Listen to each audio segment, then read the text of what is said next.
What is your special, unique contribution to this world? Why have you turned up today? What is it that you're hoping to achieve today? It's for young people, entrepreneurs, startups, mentors, coaches, impact investors, and students who are looking for traineeships and partnerships.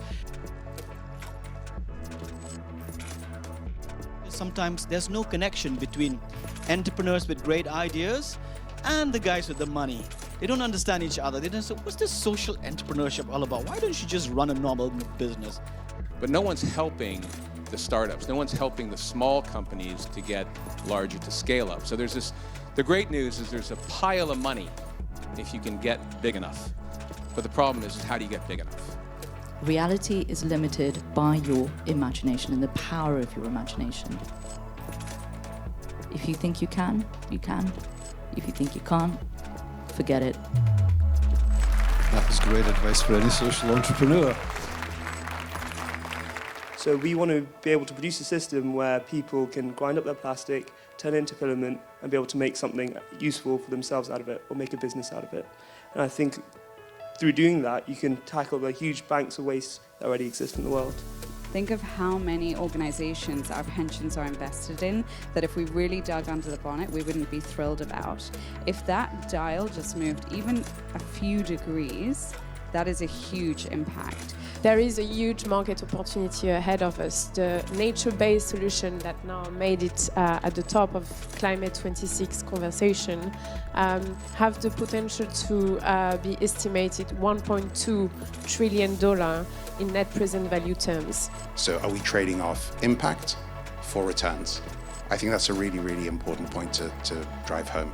There you have different types of stakeholders, the financial stakeholders that are either sad about losing money or at the moment are seeing a lot of dollars in their eyes. So are like, wow, great, let's make some money on sustainability.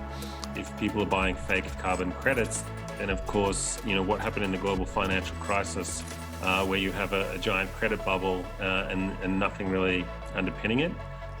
If that happens in the carbon market, it would be disastrous for our planet. So these people on my left and right are doing their part in helping in our journey towards sustainability. i2SustainIT is actually one of the first organizations to align themselves with the SDGs when they were first released in 2015.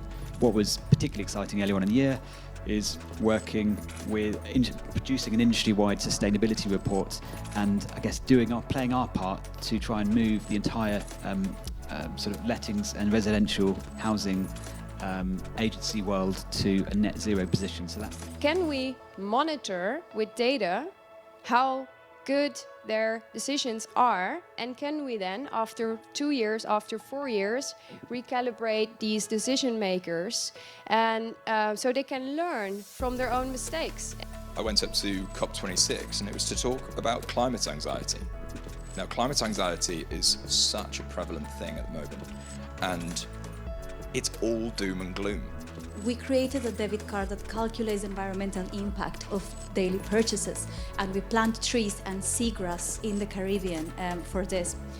We take that environmental impact, that carbon impact, and we place it in a carbon trading platform so people can monetize their carbon trading.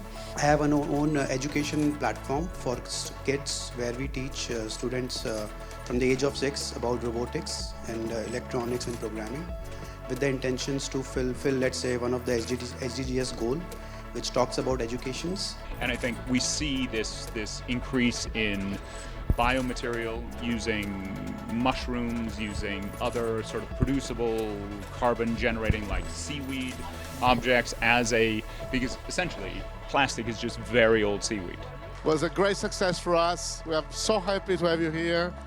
As Bremley said, we really feel that we've created a community with common goals that is absolutely important to share among us and among the world. Thank you very much.